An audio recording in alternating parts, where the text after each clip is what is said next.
순종하는 백성들에게 하늘의 능력과 지혜가 함께 하시는 줄 믿습니다. 오늘도 풍성하신 하나님의 사랑하심이 거룩한 역사가 여러분의 삶과 함께 하시길 주님의 이름으로 축원합니다. 러시아의 작가 레프 톨스토이의 작품 중에 구두 수선공이 만난 하나님이라고 하는 단편소설이 있습니다. 주인공 마르틴은 구두를 만들고 고치는 재화공입니다. 그는 착하고 성실하게 살았습니다. 그런데 5년 전 자기 자식 2명과 아내가 교통사고로 세상을 떠났습니다. 그리고 최근에 막내 아들까지 병으로 떠났습니다. 그는 절망에 빠졌습니다. 날마다 술로 시간을 보내고 자기도 죽게 해달라고 하나님 앞에 기도하고 매달렸습니다. 그러던 그가 우연한 기회로 성경을 접하기 시작했습니다. 그리고 그는 예수님께 감동받아 자신의 삶을 반성하면서 새로운 희망을 되찾아 성경 읽기에 열중하고 있습니다. 그러던 어느 날 그가 성경을 읽다가 잠이 들었는데 하나님의 음성이 들려왔습니다. 마르틴, 내가 내일 너를 찾아갈 테니 너는 창밖을 보고 있어라. 그 다음날 마르틴은 하루 종일 설레이는 마음으로 주님을 기다립니다. 하나님이 언제쯤 오시려나? 그런데 아무리 기다리고 기다려도 온다고 하는 하나님께서 오시지 않습니다. 그러던 중에 창밖으로 늙은 청소부가 눈을 맞으면서 힘겹게 청소하고 있습니다. 마르틴은 그를 불러서 가게 안으로 불러들이고 따뜻한 차를 대접해 줍니다. 청소부가 나가고 한 두어 시간이 지난 후에 창밖을 보니 아기를 안은 여인이 눈보라 속에서 떨고 있습니다. 너무 안쓰러워서 여인을 안으로 불러들이고 따뜻한 차와 우유를 대접하고, 그리고 여인의 옷차림이 너무 얇아서 자기가 코트를 여인에게 줍니다. 또 시간이 흘러갑니다. 해가 질 무렵이 되어서 창밖을 바라보니 사과를 팔고 있는 늙은 노파가 한 어린 소년의 멱살을 붙잡고 싸우고 있어요. 이 소년이 사과를 훔치다가 걸린 겁니다. 그것을 보고 안타깝게 여겨서 나가서 사과값을 주고, 아이를 아직 몰라서 그런 거니 용서해 주라고, 그래서 둘 사이를 화해시키고 달랬습니다. 그러다 보니 하루가 다 갔습니다. 그날 밤에도 마르틴은 성경을 읽다가 잠이 들었습니다. 그때 어둠 속에서 낮에 자신이 대접했던 늙은 청소부가, 아기를 아는 여인이, 노파와 소년이 나타나서 미소를 짓고 있습니다. 그때 하나님의 음성이 들립니다. 마르틴, 네가 오늘 만난 사람들이 바로 나다. 너는 나를 대접한 것이다. 꿈에서 깨어난 마르틴이 펼쳐져 있는 성경을 보니 이런 내용이 있었다고 합니다. 마태복음 25장 34절입니다.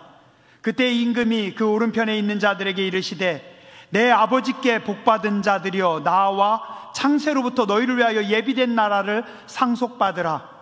내가 줄일 때 너희가 먹을 것을 주었고, 목마를 때 마시게 하였고, 나그네 되었을 때 영접하였고, 헐벗을 때 옷을 입혔고, 병들었을 때 돌보았고, 옥에 갇혔을 때 와서 보았느니라.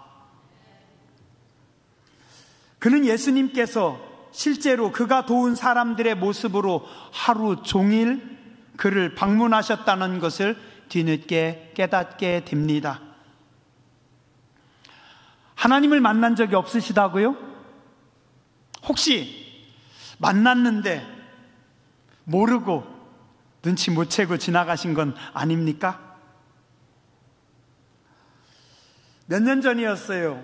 그날 새벽의 기억이 지금도 선명합니다. 3월 초였던 것 같아요. 대신방 기간이었습니다. 그날 새벽에 그날 신방할 성도님들을 위해서 이제 혼자 기도하고 있었어요. 오 권사님이라고 하는 한 권사님 집에 머물러서 그 권사님을 위해서 기도하고 있었어요. 갑자기 하나님께서 한 말씀 하셨습니다. 네가 오늘 그 집의 신방에서 내가 기쁘다. 깜짝 놀랐어요. 그날 제가 대신방 어떻게 했겠어요? 진짜 설레이는 마음으로 갔어요. 그 오 권사님은 지금은 돌아가셨는데 할머니 권사님이셨어요. 젊어서 남편이 술꾼이었다고 합니다. 아주 그냥 힘들게 했대요. 아들이 둘 있는데 그 두 아들도 똑같이 술 취해가지고 엄마를 그렇게 힘들게 했대요.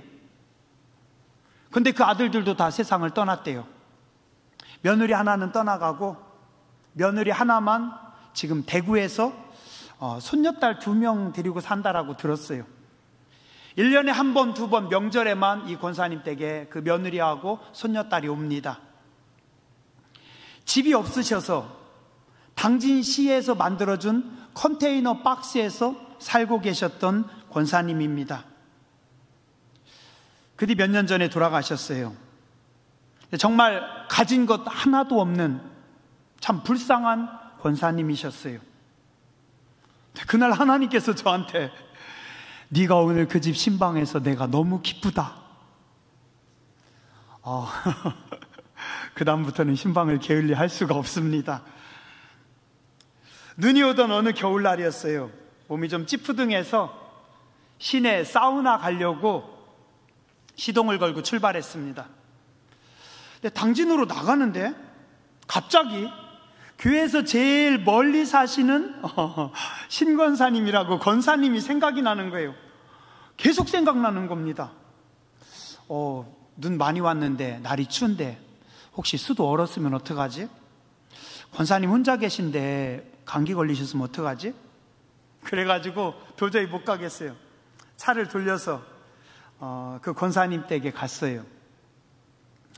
혼자 사시는 할머니 권사님, 지금 87세 호랑이 띠신데 신방했잖아요. 그날 사우나 못했어요. 감사하더라고요. 오늘 예수님께서 말씀하십니다. 마음이 청결한 자는 복이 있나니 그들이 하나님을 볼 것이며. 팔복의 6번째 복입니다. 설교를 준비하면서 사실 마음의 부담이 컸습니다. 제가 아내에게 물었잖아요. 내가 마음이 청결하지? 설마 그럴 리가 하는 눈빛이었습니다. 제가 생각해도 하나님 그런데 넘어갈 수도 없고. 사실 팔복은 좀 너무 좋은데 자신이 없어서 제가 목회하면서도 몇 번 설교 못했습니다. 마음이 청결한 자는 복이 있나니. 하나님, 제가 마음이 청결하지 않은데 하나님 어떻게 하죠? 제 스스로가 많이 찔리는데. 무거운 마음으로 기도하면서 준비하던 중에 오늘 성경의 원어의 말씀이 생각이 났습니다. 사실 마태복음 5장의 팔복은 원어와 우리 해석본이 순서가 살짝 달라요. 내용은 같은데 우리가 읽는 성경은 이렇게 기록됐습니다. 심령이 가난한 자는 복이 있나니, 애통하는 자는 복이 있나니, 마음이 청결한 자는 복이 있나니. 근데 원어 성경은 순서가 좀 다릅니다. 이렇게 기록되어 있어요. 복이 있도다 심령이 가난한 자요, 복이 있도다 애통하는 자요, 복이 있도다 온유한 자요, 복이 있도다 의에 줄이고 목마른 자요, 복이 있도다 긍휼히 여기는 자요, 복이 있도다 마음이 청결한 자요. 지금 예수님 앞에 나와서 말씀을 듣는 사람들, 군중들은 그 당시에 가장 가난했던 사람들입니다. 삶이 힘들었고 진짜 애통하는 우는 날들이 많았던 사람들입니다. 아무도 돕는 사람이 없어서 하늘만 바라보던 사람들입니다. 가난하고 배고프고 힘없고 억울한 사람들이 예수님 앞에 모여 있는데 오늘 그런 그들에게 예수님께서 말씀하십니다. 복이 있도다, 복이 있도다, 복이 있도다. 세상에서는 너무 가난해서 힘이 없어서 무시당하고 억울한 일도 참 많이 겪고 있었는데 심지어는 종교 지도자들까지도 외면하고 제대로 돌보지 않았던 사람들인데 오늘 그들을 향하여 예수님은 말씀하시길 복이 있도다, 복되도다. 복이 있도다, 복이 있도다. 너희에게는 하늘의 복이 있도다라고 선포하십니다. 애통하는 자들이여 너희에게는 하늘의 위로가 있을 것이다 라고 위로하십니다. 삶이 너무 힘들고 고달픈 그들에게 오늘 예수님께서 말씀하십니다. 너희는 마음이 청결하구나. 마음이 청결한 너희는 하나님을 볼 것이다. 아니 주님, 저는 마음이 청결하지 못해요. 주님, 저는 자신이 없어요. 주님, 저희는 주님 앞에 부끄럽습니다. 근데 주님은 부끄러운 그들에게 말씀하시길 너희는 마음이 청결하여서 하나님을 볼 것이다 라고 선포하십니다.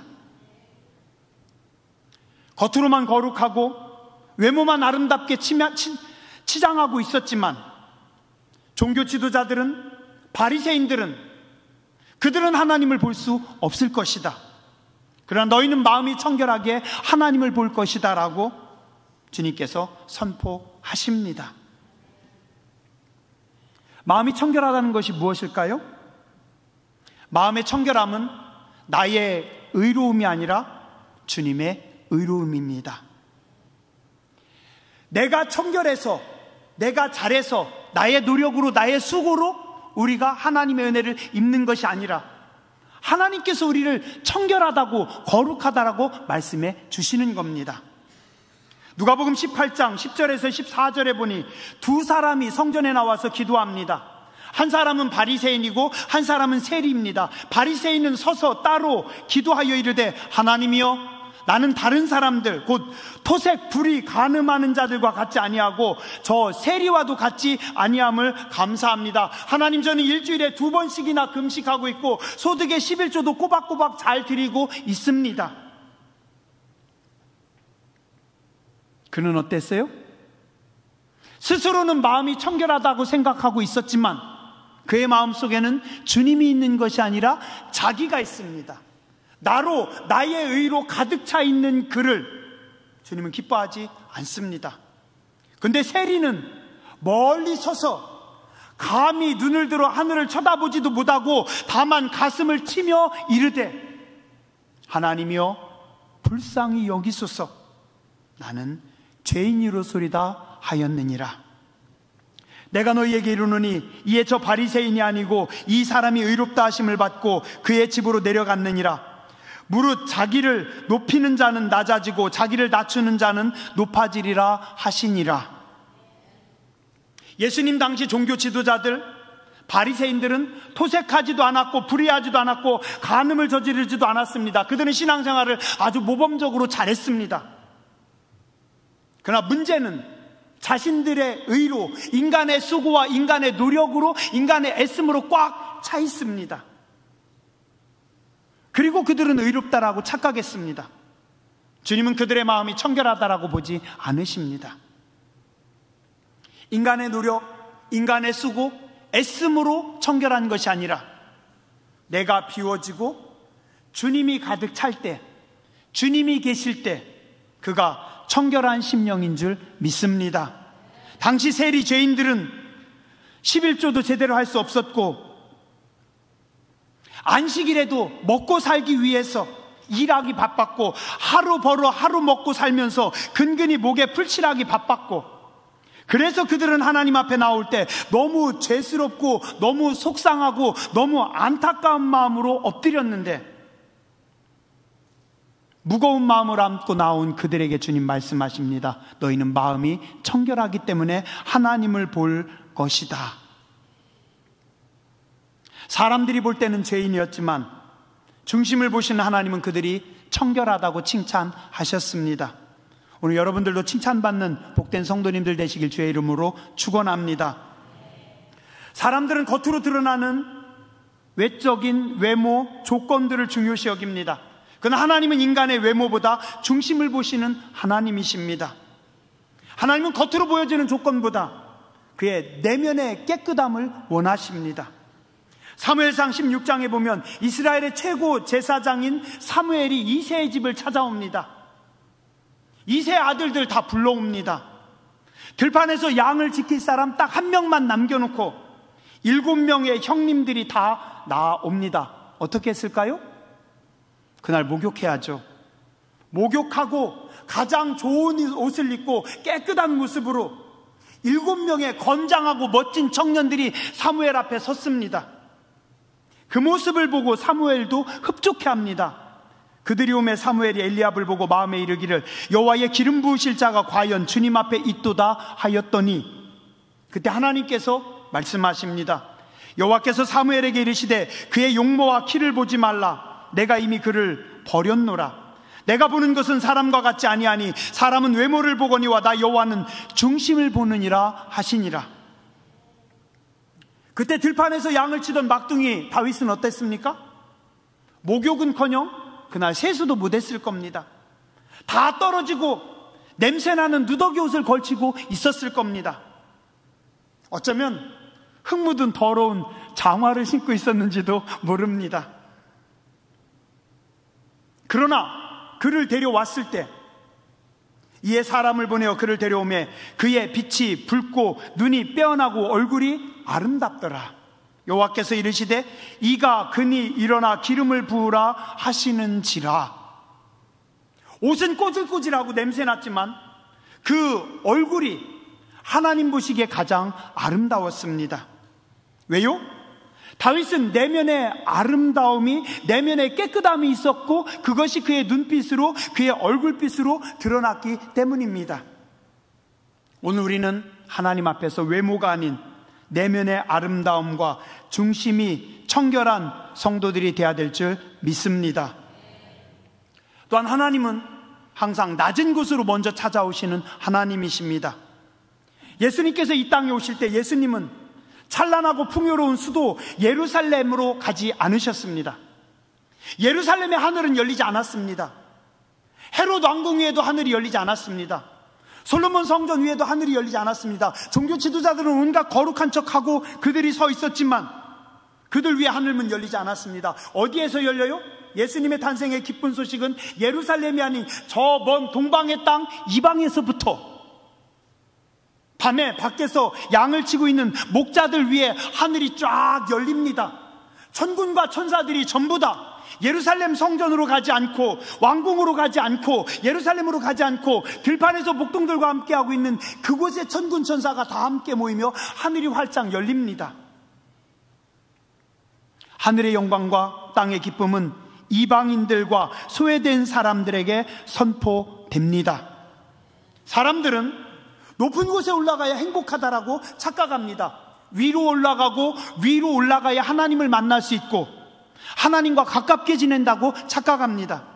아니요, 위에 있다라고 하나님과 가깝지 않습니다. 하나님은 낮은 곳에서 기다리고 계시는데 사람들은 하나님을 만나려고 높은 자리로만 올라가고 있습니다.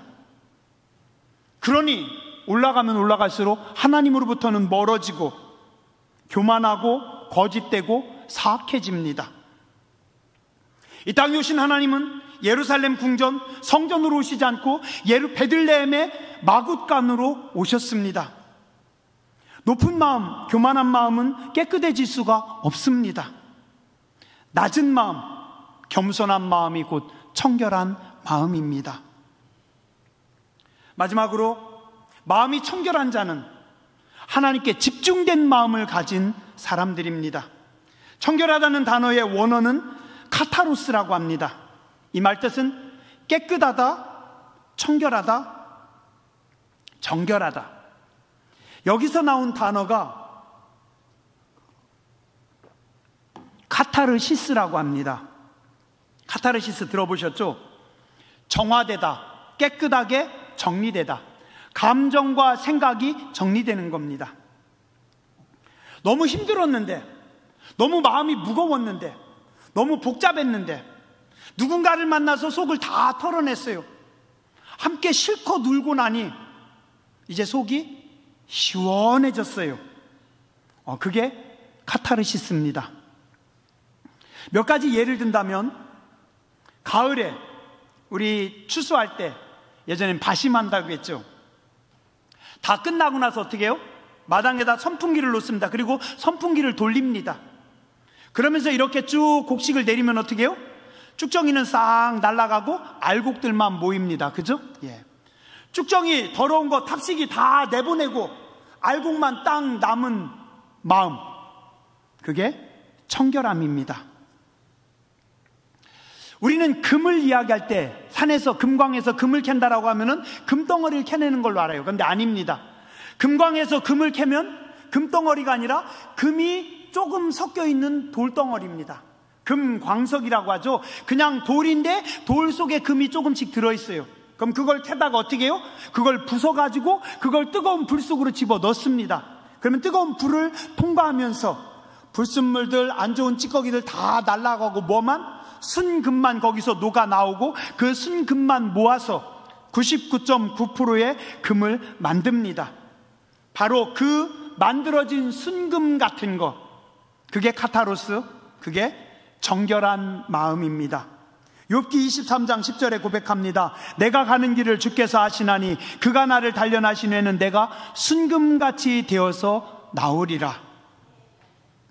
요한복음 1장 45절부터 51절에 보면 이런 말씀이 있습니다. 빌립이 나다나엘을 찾아와가지고 이야기합니다. 나다나엘에게 전도합니다. 모세가 율법에 기록하였고 여러 선지자가 기록한 그분 메시아를 우리가 만났다. 요셉의 아들 나사렛 예수니라.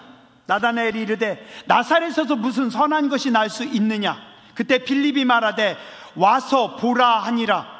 예수께서 나다나엘이 자기에게 오는 것을 보시고 그를 가르쳐 이르시되 보라, 이는 참으로 이스라엘 사람이라. 그 속에 간사한 것이 없도다. 나다나엘이 이르되 어떻게 나를 아시나이까? 예수께서 대답하여 이르시되 빌립이 너를 부르기 전에 네가 무화과나무 아래 있었을 때 보았노라. 나다나엘이 대답하되 라삐여, 당신은 하나님의 아들이시오 당신은 이스라엘의 임금이로소이다. 예수께서 대답하여 이르시되 내가 너를 무화과나무 아래에서 보았다 함으로 믿느냐? 이보다 더 큰 일을 보리라. 또 이르시되 진실로 진실로 너희에게 이르노니 하늘이 열리고 하나님의 사자들이 인자 위에 오르락 내리락 하는 것을 보리라 하시니라. 나다나엘은 그 속에 간사함이 없었던, 그 10년 가운데 더러움이 죄악이 없었던 청결한 양심의 소유자, 청결한 심령이었고 주님은 그를 보며 칭찬하신 겁니다. 오늘 청결한 마음은 빈 마음, 공허한 마음만이 아니라 하나님 앞에 집중된 마음, 하나님을 향한 뜨거운 마음입니다. 하나님은 강한 사람, 능력 있는 사람이 만날 수 있는 것이 아니라 마음이 청결한 자들이 만날 수 있다라고 오늘 성경은 말씀하고 있습니다. 우리는 하나님 앞에 나올 때 하나님, 내 마음을, 내 심령을 청결하게 하여 주시옵소서. 말씀으로 청결하게 하여 주시옵소서. 성령의 감동하심으로 청결하게 하여 주시옵소서. 하나님, 내 마음속에는 너무나 많은 것들이 들어있습니다. 성령님께서 녹여주시옵소서. 성령님께서 태워주시옵소서. 성령님께서 지워주시옵소서. 우리의 마음을 정리하여 주시옵소서. 은혜 받은 사람들이 주로 뭐 하는지 아세요? 청소합니다. 청소해요. 왜요? 은혜 받기 전에는 몰랐는데 못된 행실, 못된 습관, 죄질 생각, 악한 생각 너무 많이 가지고 있어요. 은혜 받고 성령의 조명하심, 말씀의 조명하심을 받고 보니까 어떻게 돼요? 하나하나 깨닫게 됩니다. 하나님, 제 속에 이런 죄가 있었네요. 하나님, 제 마음속에 이런 악한 것이 있었네요. 하나님, 제 심령 깊은 곳에, 하나님, 나도 모르는 그 내면의 깊은 곳에 이런 것들이 있었네요. 하나님 뽑아주시고 녹여주시고 하나님 그런 것들 태워주시고 이제는 하나님께 집중된 마음으로 나아가기 원합니다. 이제는 하나님 앞에 정결한 마음으로 서기 원합니다.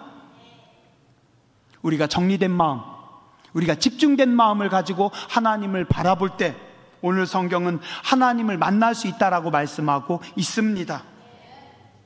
예수님으로 꽉 찬 마음, 성령님께서 온전히 통치하시는, 성령님께서 다스리시는, 하나님의 말씀이 온전히 지배하는 마음이 청결한 분들 되시길 주님의 이름으로 축원합니다.